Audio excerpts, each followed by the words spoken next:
जब तुम मिट्टी लेने के लिए धरती खोद रही थी तब तुम्हारे द्वारा एक नन्हे शावक की हत्या हो गई। माँ, मेरी सहायता कीजिए, अज्ञानतावश हुई भूल को माफ कर दीजिए माँ। जय महागौरी नमो नमः, जय महागौरी नमो नमः, नमस्तस्यै नमस्तस्यै नमस्तस्यै नमो नमः। देवी देवी देवी, नाम को सुन सुनकर मैं पागल हो गया हूं।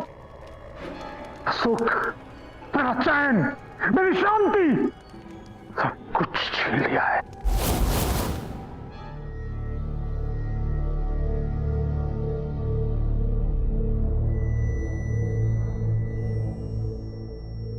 क्या हुआ स्वामी, आप इतने व्याकुल और चिंतित क्यों है?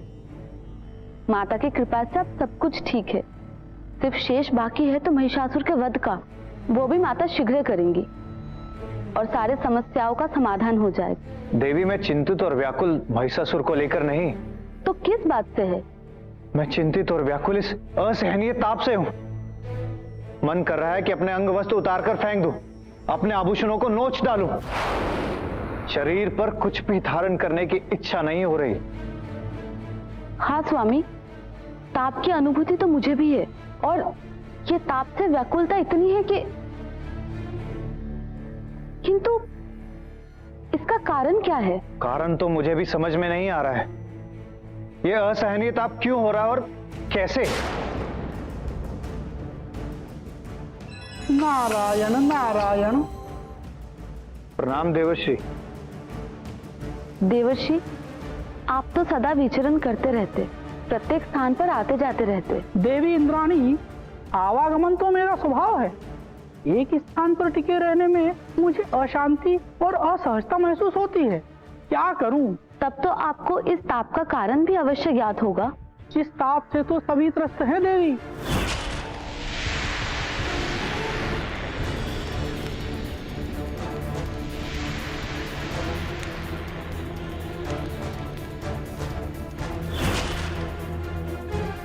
किंतु इतने अधिक ताप का कारण क्या है देवऋषि? कारण है देवराज, सूर्यदेव और अग्निदेव।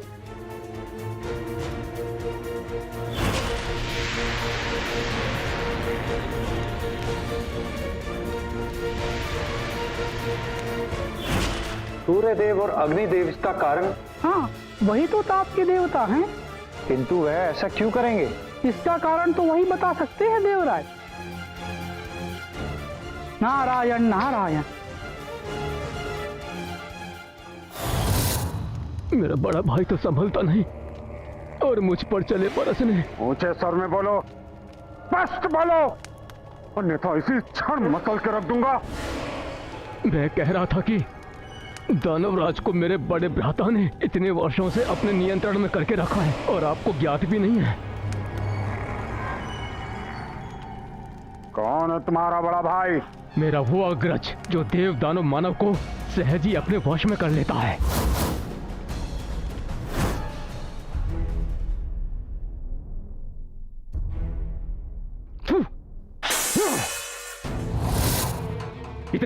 इतना बेस्वाद भोजन खाऊंगा मैं? आज मेरा तन और मन दोनों ही अस्वस्थ है, इसलिए भोजन अच्छा नहीं बना पाई। किंतु आगे से ऐसा नहीं होगा।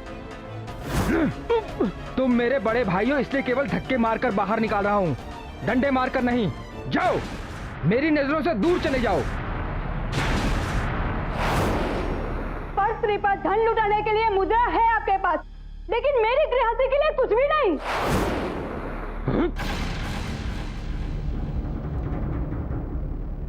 अगर खाना बनाने में मन नहीं लगता तो जाओ, निकल जाओ मेरे घर से और जाकर अपने मायके में जाकर रहो, समझी?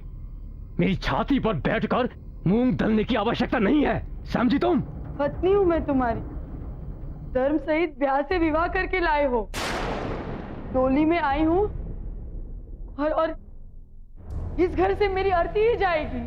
हाँ, बंद करो ये प्रवचन। अब मुझ में और शक्ति नहीं बची कि तुम्हारे इस प्रवचन को मैं और सुनूं। बाहर मैं स्वामी की सुनूं। और घर में मैं तुम्हारी सुनूं? अगर इस घर में रहना है तो मुंह बंद करके रहो, समझी तुम? हाँ?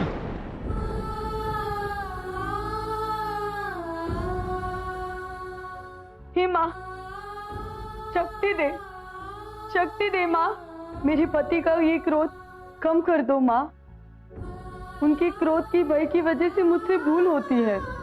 एक तो ये रोग जिसके कारण विलंब से जागी, ऊपर से पति का तनाव, उनका क्रोध मुझे कोई काम ढंग से करने ही नहीं देता। माँ उनके क्रोध का कारण मैं नहीं, उनका स्वामी है। आज फिर नहीं आया वो। एक तो पहले से ही व्यापार में हानि हो रही है, लाभ का मुंह देखे तो बरसों हो गए। ऐसे में कैसे व्यापार करूंगा मैं? ऐसे मंदी के दौर पर राजा को हम कर कैसे दे पाएंगे? हमें तो राजा को कर देने में छूट देनी चाहिए, पर वो छूट देने के लिए तैयार ही नहीं है। हम कर में छूट कैसे दे सकते हैं? ये संभव नहीं है। कौन है तुम्हारा बड़ा भाई? बताओ। आप पर उसका पूरा नियंत्रण है। क्या बक रहे हो तुम? मेरे मुखमंडल की ओर क्या देख रहे हो? क्या देख रहे हो? अपने बड़े भाई को देख रहा हूं। वहां देख लिया उसे मैंने। कहाँ है वो? अपनी बहन को देखिए, वहीं बैठा है वो। वही स्थान है उसके बैठने का।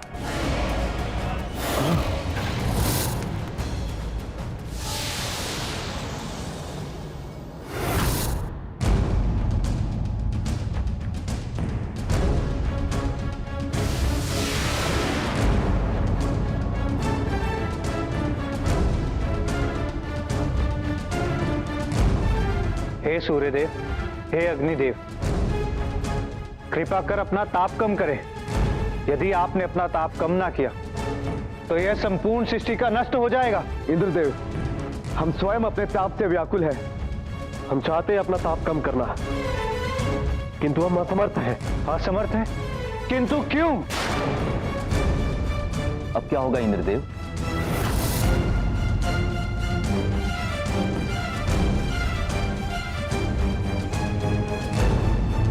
हे देव ऋषि, अब आप ही कोई मार्ग बताएं इनका ताप कम करने का। इंद्रदेव, इसका तो एक ही मार्ग है, देवी माँ की शरण, जो इस संकट को हर सकती हैं। अब तक सारे संकटों से उन्होंने ही हमें उबारा है और इस बार भी इस संकट से वही उबारेंगी।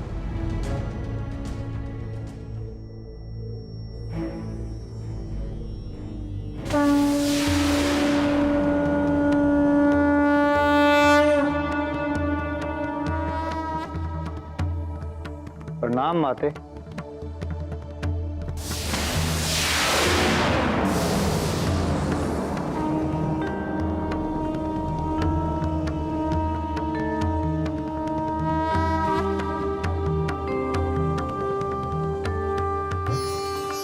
माते, आपने हमें शीतलता प्रदान करके बहुत बड़ा उपकार किया। अन्यथा गर्मी और ताप से हम इतने व्याकुल हो गए थे कि हमें कुछ सूझ ही नहीं रहा था। किंतु माते, असमय, अकारण हमारे भीतर इतने ताप का कारण क्या था? आवेश में किया हुआ कर्म अग्नि बन जाता है और जब तीव्र इच्छाओं की पूर्ति नहीं होती तो वो दुराग्रह बनकर व्याकुलता को जन्म देती है और लोग क्रोधित होते हैं और उन्हीं लोगों का क्रोध आपके देवलोक पर ताप बनकर बरस रहा है।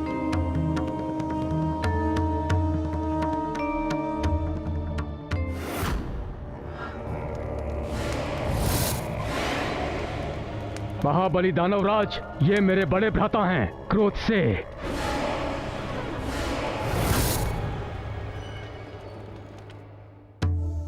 माते, कोई उपाय बताइए जिससे पृथ्वीवासियों का मन शांत हो जाए और देवलोक में देवों का चित्त उद्विग्न ना हो।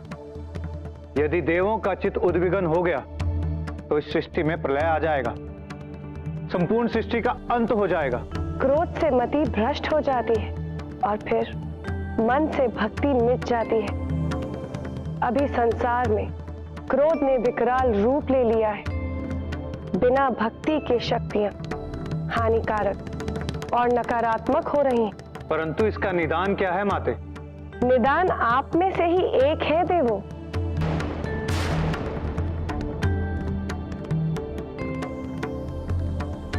हम में से कोई एक, किंतु कौन?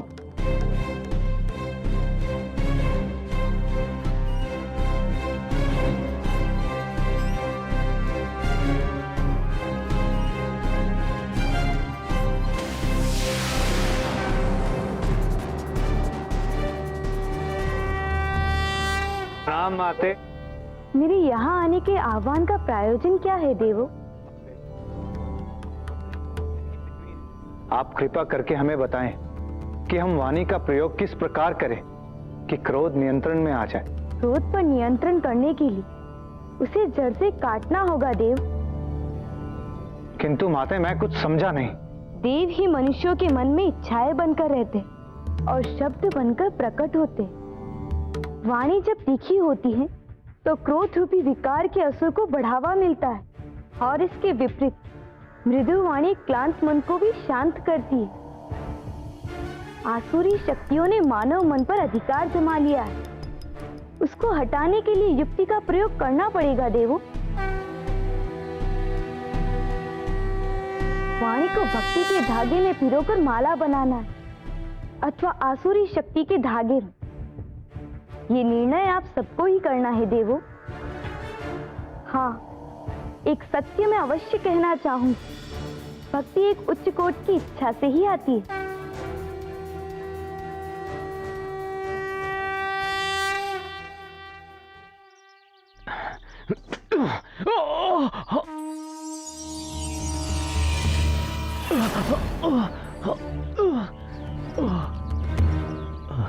पुत्र, क्रोध और आवेश का यही फल मिलता है।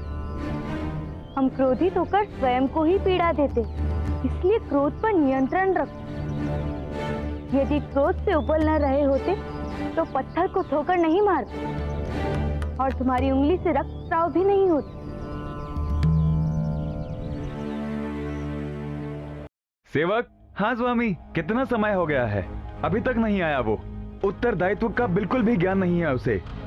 आने दो उसे, ऐसा दंड दूंगा कि वो विलंब से आना भूल जाएगा।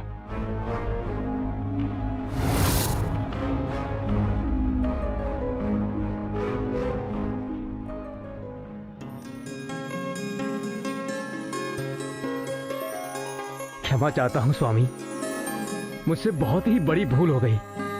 भविष्य में ऐसी भूल मैं कभी नहीं करूंगा।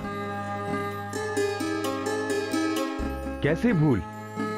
किस भूल की बात कर रहे हो तुम? तुम्हारी मृदु वाणी से तुम्हारे विलंब आने की भूल को मैंने क्षमा कर दिया। विलंब से आने की भूल के कारण की ही बात कर रहा हूं मैं स्वामी। इन दिनों मैं बहुत ही अधिक क्रोध में रहने लगा था, जिसके चलते मैं स्वयं की ही हानि कर रहा था, और उसी के कारण मेरा विलंब से भी आना हो रहा था स्वामी। किंतु अब मैंने स्वयं में सुधार कर लिया है स्वामी। तुमने ऐसा क्या किया? तुम्हारे अंदर ये परिवर्तन कैसे आया? मुझे भी बहुत क्रोध आता था, छोटी छोटी बातों पर क्रोध। आप सत्य कह रही हैं माता। क्रोध से केवल हानि पहुंचती है पुत्र, क्योंकि क्रोध समस्या है, समाधान नहीं।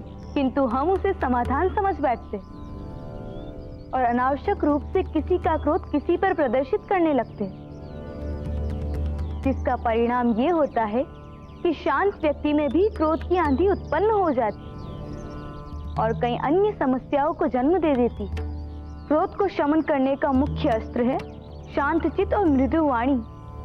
कटु शब्द, कटु व्यवहार जननी है क्रोध के।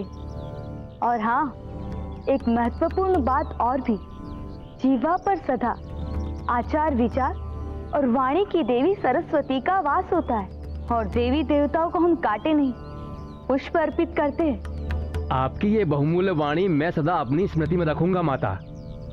आपके मार्गदर्शन के लिए बहुत बहुत धन्यवाद।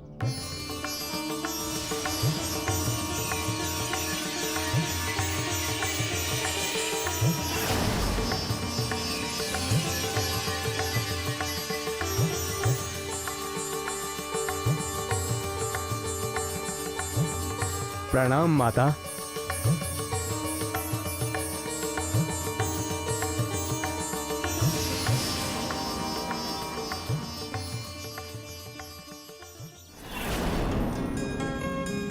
ऐसी ममतामयी माँ की पूजा करनी चाहिए।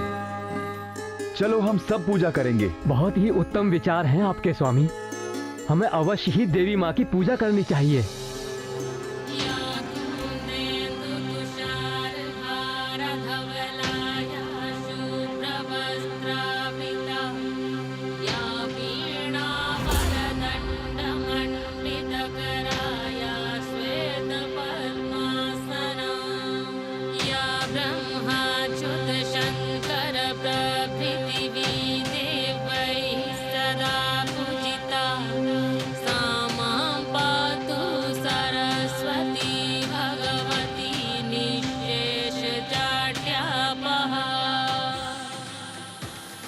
पातु नो निकषद्रावामति हेम्र सरस्वती प्राज्ञेतर परिच्छेदं वचसैव करोति या।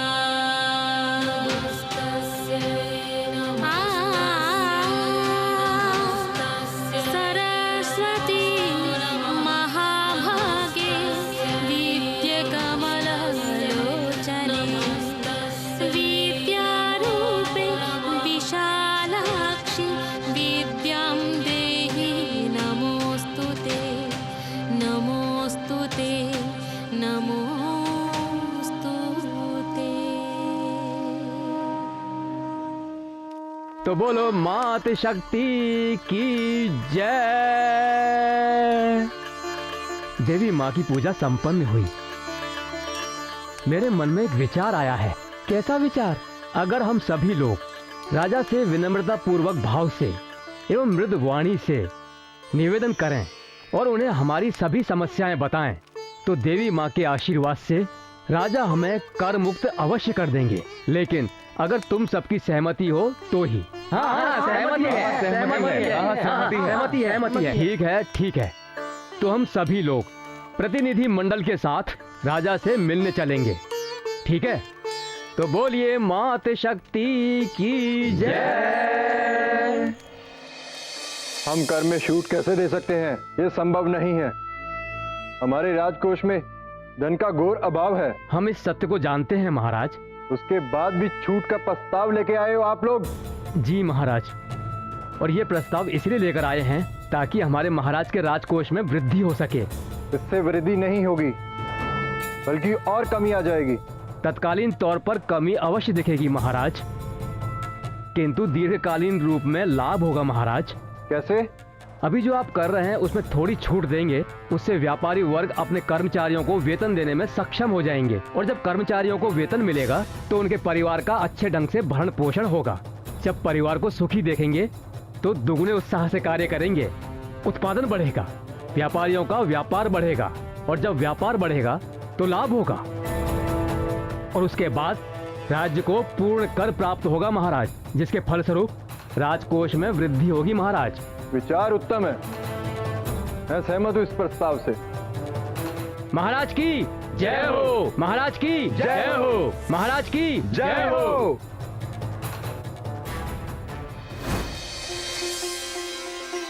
नारायण नारायण।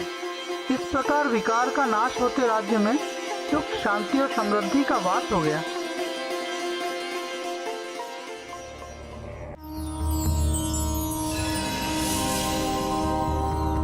नारायण नारायण। माता, अब पृथ्वीलोक पर लोगों में प्रेम भाव आ गया है। एक दूसरे के साथ लोग स्नेह और प्रेम से रहने लगे हैं माते। ये देवी माँ के वरदान का फल है कि हम सभी देवता सामान्य हो गए।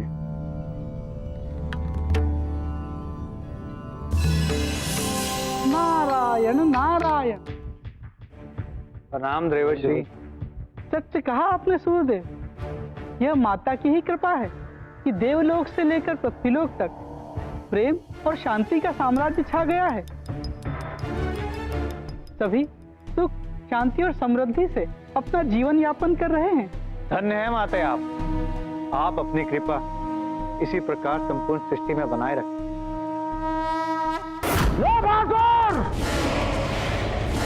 उपस्थित हो। आदेश महाबली। ये क्या हो रहा है लो बहादुर? हमारे दानव निरंतर दुर्बल कैसे होते जा रहे हैं। पृथ्वी पर सुख, शांति, समृद्धि कैसे पनप रही है।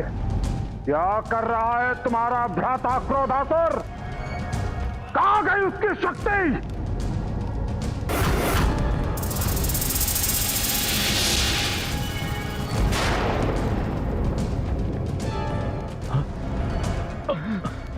भ्राता, भ्राता, मेरे भ्राता, क्या हुआ तुम्हें मेरे भ्राता। किसने की तुम्हारी ये दुर्दशा। देवी की भक्ति ने। क्या बात है लोभासुर, बहुत अच्छे। बहुत अभिमान था ना तुम्हें अपने इस भाई पर, किंतु देखो ये भी मुंह की खाकर आ गया। छीड़ हो गई इसकी शक्ति।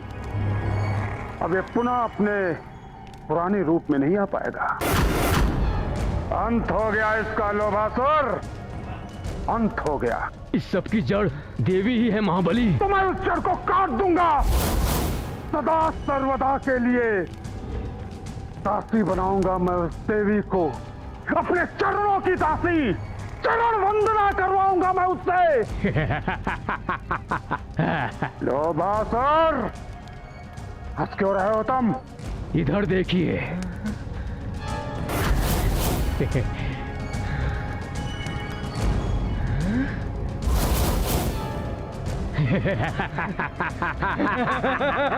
ये क्या लोभासुर, इसमें तो पुनः शक्ति वापस आ रही है। हाँ, क्योंकि उसका छोटा भाई आ गया है। क्रोध अकेले कुछ नहीं करता, वो जो भी करता है हम सबके साथ मिलकर करता है। अर्थात एक और भाई, एक और विकास। उत्तम, अति उत्तम, सर्वोत्तम।